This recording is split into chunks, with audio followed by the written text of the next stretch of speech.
네, 안녕하세요. 세상에서 가장 작은 책방 홍대 카페 봉주르의 원테이블 북스토어 옛다 책방입니다. 와, 네, 오랜만에 오늘은 시집을 한 권 소개를 해드리려고 해요.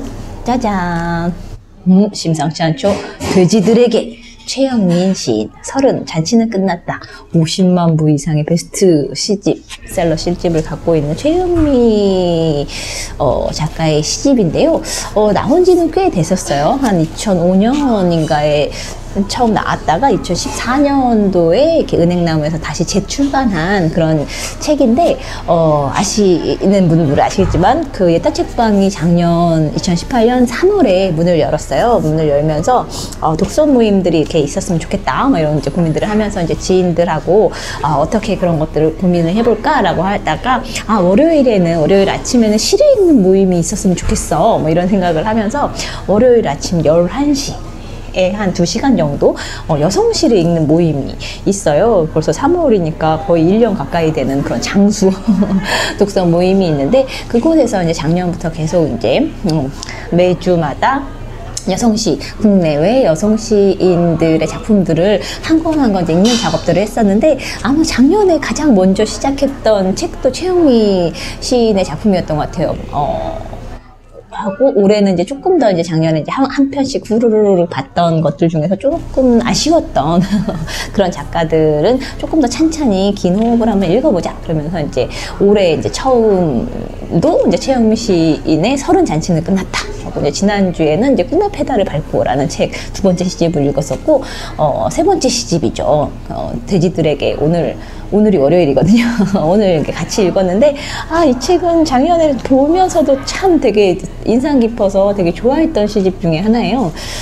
뭐랄까, 최영민 시인, 그렇게 막 깊게 들여다본 적은 없었는데, 이 책을 보면서, 그러니까 작년에 이제 미투 운동, 괴물이라는 시가 일종의 이제 미투 운동의 촉발제, 촉매제 역할을 했다는 그런 이야기들이 많이 나왔었잖아요. 그러니까 그것에 한 10몇 년 전에, 한 15년, 13년 정도 전에 이미 그런 조짐들이라고 할까요? 그런 이야기들을 담아낸 시집이어서, 이런 시도 쓰셨었구나 하면서 깜짝 놀라면서 되게 좋아했던 그런 시집이었어요.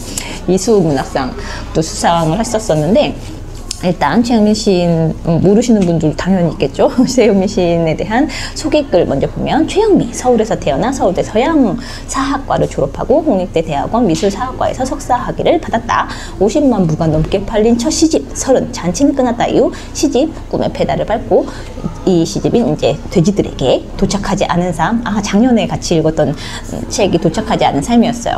그리고 다음 주에 읽게 된 시집이 이미 뜨거운 것들이라는 이제 시집이 있고, 소설도 쓰셨어요. 장편소설 흉터와 무늬, 청동정원, 산문집 시대의 우울, 최영민의 유럽일기, 우연히 내 일기를 엿보게 될 사람에게, 화가의 우연한 시선 등을 펴냈다. 2006년 돼지들에게로 제5회 이수문학상을 수상했다. 이렇게 저자 시인에 대한 소개들이 나와 있고요. 뒤에 보면 신경림 시인하고 천양희 시인의 추천의 글이라고 할까요? 그런 글이 뒤에 이렇게 실려 있는데, 꽤 잘 쓴 간만에 뒤에 보통은 이런 것들 이제 뒤에 이제 길게 약간 이제 추천의 의미를 더해서 이제 써서 넣는 경우들이 있는데, 짧게 이렇게 두 시인이 이제 추천의 글이라고 할까요? 그런 글을 적어주셨더라고요. 제목이래요. 허위와 탐욕의 한국 사회를 겨누는 불온한 시의 화살이라고 되어 있고, 신경림 시인은 이렇게 글을 적어주셨네요. 이 시인의 시들을, 이 시집의 시들을 읽다가 나는 자칫 온고를 떨어뜨릴 뻔했다. 우리 사회를 뒤덮고 있는 거짓과 속임수에 대한 가차없는 공격이 나를 존잃게 한 것이다. 진실을 추구하는 치열한 정신 없이는 이와 같은 시는 불가능할 것이다. 자칫 관념적 교훈적으로 될 수 있는 알레고리적 방법이 이 시의 활기와 재미를 더해주는 점도 주목을 끈다. 시 한 편 한 편이 머릿속에서 만들어진 것이 아니라 삶의 현장에서 체험된 것이기 때문일 터이다 라고 써주셨고요. 천양희 시인은 30 잔치는 끝났다고 세상에 폭탄 선언을 하던 그가 오늘 설명할 수 없는 것들은 멀리서 빛난다고 한다. 그럴 때 그의 시편들은 형태 없는 아름다움 같고 단단한 허무 같다. 이런 표현들은 정말 시인들은 참 멋진 표현들을 잘 만들어내요. 새는 풀리지 않는 방정식이라는 그의 시 속에는 비애스런 비명이 살고 있다. 참으로 육체와 영혼에 대한 어떤 문답이 서늘하게 박히지 않는 이 시대에 최영민은 죄가 있다면 세상을 사랑한 죄밖에 없다고 아프게 토로한다. 이런 추천의 글을 써주셨어요. 이제 시인의 말이라고 할까요? 이제 들어가기 전에 맨 앞에 한 문장이 있어요. 우리가 사랑했던 영혼이 우리가 미워했던 육체를 이기리라.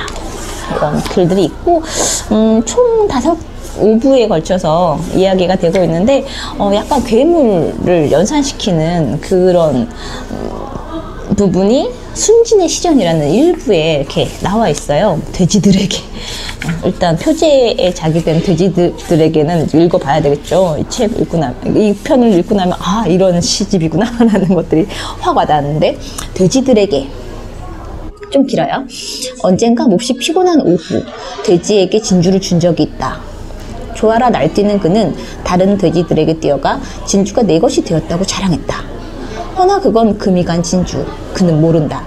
내 서랍 속엔 더 맑고 흠없는 진주가 잠자고 있으니. 외딴 섬, 한적한 해변에 세워진 우리 집.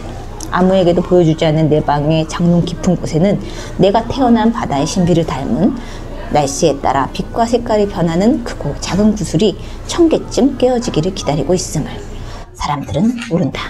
그가 가진 건 시장에 내다 팔지도 못할 못난이 진주. 철없는 아이들의 장난감으로나 쓰이라지. 떠들기 좋아하는 돼지들의 술안주로나 씹히라지. 언제 어디서였는지 나는 잊었다. 비를 피하려 들어간 오두막에서 우연히 만난 돼지에게 그의 이름은 중요하지 않다. 나도 몰래 진주를 주었다. 앞이 안 보일 만큼 어두웠기에 나는 그가 돼지인지도 몰랐다. 그가 누구인지 알고 싶지도 않았다. 내 주머니가 털렸다는 것만 희미하게 알아챘을 뿐. 그날 이후 10마리의 배고픈 돼지들이 달려들어 내게 진주를 달라고 외쳐댔다. 내가 못 들은 척 외면하면 그들은 내가 가는 길목을 지키고 있다가 아무도 보는 사람이 없는지 확인한 뒤 우리 집의 대문을 두드렸다. 진주를 줘. 내게도 진주를 줘. 진주를 내놔. 정중하게 간청하다 뻔뻔스레 요구했다. 나는 또 마지못해 지겨워서 그들의 고함 소리에 이웃의 잠이 깰까 두려워 어느 낯선 돼지에게 진주를 주었다. 예전보다 못생긴 진주였다. 다음날 아침 해가 뜨기도 전에 20마리의 살찐 돼지들이 대문 앞에 나타났다. 늑대와 여우를 데리고 사나운 짐승의 무리들이 담을 넘어와 마당에 꽃밭을 짓밟고 화분을 엎고 내가 아끼는 봉선화의 여린 가지를 꺾었다. 어떤 놈 부끄러운 줄도 모르고 주인 없는 꽃밭에서 춤추고 노래했다. 그리고 힘센 돼지들이 앞장서서 부엌문을 부수고 들어와 비오는 날을 대비해 내가 비축해놓은 빵을 뜯고 포도주를 피웠다. 달콤한 마지막 한 방울까지 쥐어짜며 파티는 계속되었다.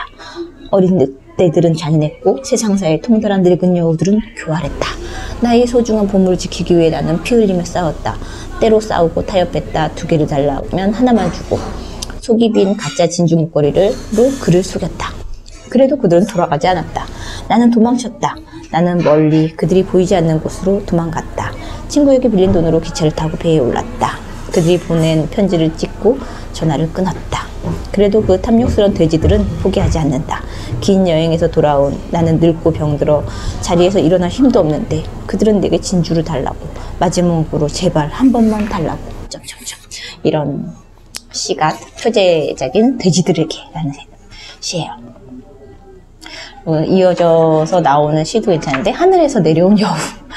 막 누군가 이 사람이 그런 사람이 아닐까 이렇게 뭔가 연상하게 만드는 그런 시이기도 한데 뒤에 가면 이제 시인이 그 현실과 쓸 때에는 어떤 사람은 생각을 하면서 썼지만 이미 이제 작품으로 픽션화되면서는 많은 것들이 이제 덧붙여지기도 하고 했기 때문에 누군가를 특정할 수는 없다. 뭐 이런 이야기들이 시인의 말에 나오기도 하니까 그냥 하나의 현상, 현실에 대한 비판, 풍자 이렇게 읽어주면 될 것 같아요. 하늘에서 내려온 여우. 세계를 해석하는 입들은 지치지도 않네. 마이크 앞에서 지저대는 늙고 노회한 여우와 그를 따르는 어리고 단순한 개들. 선을 말하는 입은 악을 말하는 입보다 삐뚤어지기 쉬우니 기름기 흐르는 입술로 아름다운 말들로 대중을 속이는 당신. 박수 소리에 도취해 자신의 위대함에 속아 스스로에게도 정직하지 못한 예언자. 겸손한 문체로 익명의 다수를 향해 다정한 편지를 띄우지만 당신처럼 오만한 인간을 나는 알지 못하지. 당신보다 차가운 심장을 나는 보지 못했어. 계산된 따뜻에 농락당했던 바보가 탄식한다. 늦었지만 순진을 벗게 해줘서 고마워 선생님. 이런 글도 있고요. 재밌게 읽었던, 재밌게 마냥 재밌기만 하진 않지만 최소한의 자존심이라는 시도 있어요. 지금은 아니야. 나는 내가 완전히 잊혀진 뒤에 죽겠어. 알지도 못하면서 이러쿵저러쿵 떠드는 자들에게 무덤에서 일어나 일일이 대꾸하고 싶진 않으니까. 이런 시도 있어요. 뭔가 사람들한테 많이 시달렸던 그런 시인, 네, 뭐 그런 느낌들이라고 할까? 그런 게 느껴지는 그런 시예요. 알겠니? 라는 시도 있어요. 1. 담배 한 개 피. 내가 견딜 수 없는 건 나, 그리고 너. 겨우 생존하기 위해 참여해야 하는 것들. 부드러움 속에 감춰진 칼날. 버릇처럼 붙이는 안녕 뒤에 숨겨진 무관심과 자잘한 계산들. 풀리지 않는 생일 방정실. 왜? 또 담배 한 개 피가 타는 시간. 절망이 피어오르다 희망과 교대하고 물렁물렁한 것들이 단단해진다. 가슴을 쥐어뜯다가도 금방 살아갈 구멍을 찾고 꿈을 꾸면서도 포기하는 나. 날마다 조금씩 자기를 파괴하면서 결코 완전히 파괴할 용기는 없었지. 그래서 이제 부인들과 이렇게 왔다 갔다 하면서 시를 쭈쭈쭈쭈 쓰는데 담배 한 개 피는 그때 그 느낌이 되게 좋더라고요. 그리고 이 시집 중에 재밌는 건데 앞에 부분은 이제 약간 세태에 대한 약간 고발 같기도 하고 폭로 같기도 하고 그것에서 오는 이제 막 이렇게 막 고통들 막 이런 것들을 담고 있다고 하면 이제 한 3부였나? 예, 3부 축구장에서 생각한 육체와 정신이라는 꼭지로 탄생한 여기에 담긴 시들은 축구를 되게 좋아하신대요. 축구에 관한 이야기들을 가지고 시를 썼는데 너무 재밌어요. 축구는 4개 4줄짜리 시가 있어요. 우중충한 흑백 사진들로 채워진 앨범에 삽입된 발랄한 총천연색, 우울한 하루의 커튼 뒤에 펼쳐지는 생생한 풍경, 고통을 잠재우는 마약, 이런 것들도 있고요. 공은 기다리는 곳에서 오지 않는다. 알제리 대학의 골키퍼였던 까미에게 공은 몸을 던져 막을 무엇이었고 후보 선수인 내게 공은 어떻게든 만지고픈 무엇이었다. 공은 그가 기다리는 곳에서 오지 않았다. 그가 보지 못한 뒤에서 날아온 공이 그를 쓰러뜨렸고 내가 기대하지 않던 친구의 도움이 나를 살렸다. 우리가 모르는 곳에서 공이 오고 가며 게임이 완성된다. 이제 막 읽다 보면은 이 표현을 최현미 시인이 했구나 막 이런 생각이 들 때마다 그런 이제 문장들을 만날 때마다 깜짝깜짝 놀라요. 인간의 두 부류.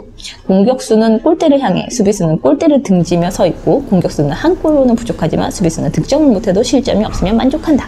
먼저 경기장에 나서지는 않지만 때가 되면 나는 전 세계와도 맞서 싸우는 수비수가 되련다. 뭐 이런 이야기들도 있고요. 되게 익숙한 문장들 나와요. 뭐 노트르담의 오르간이라는 시에서는 우리가 보고 들은 만큼만 꿈꿀 수 있다. 뭐 이런 문장들도 나오기도 하고요. 베니스의 유령 같은 경우에는 평화는 구걸하는 자에게 오지 않는다. 이런 문장들, 그러니까 밑줄 긋고 싶은 그런 문장들이 아주 기가 막힌 문장들이 툭툭 튀어나와서 이것도 최영미 시인이 얘기한 거야? 이것도? 막 이러면서 깜짝깜짝 놀랄 때가 있어요. 내가 제대로 시집을 읽은 건 작년부터인데 그래서 이 문장들은 되게 많이 익숙해서 볼 때마다 깜짝깜짝 놀랄 때가 많았어요. 그리고 마지막 시인데 이 돼지들에게서 눈 감고 헤엄치기라는 시예요.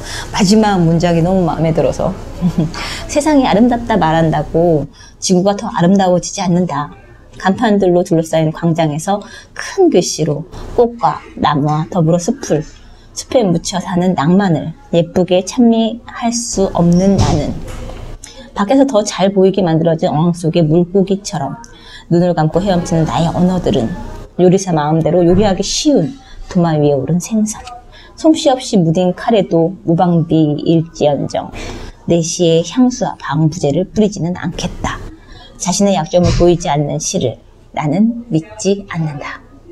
되게 단호한 그런 문장들이 툭툭 나올 때가 있는데 단단한 사람이구나. 되게 많이 막 방황도 하고 막 아파하는 것 같기도 한데 이런 어떤 다짐 각오의 어떤 그런 결기가 느껴지는 그런 문장들을 보면 단단한 분이신가 보다. 뭐 이런 생각들이 들기도 하고 그래요.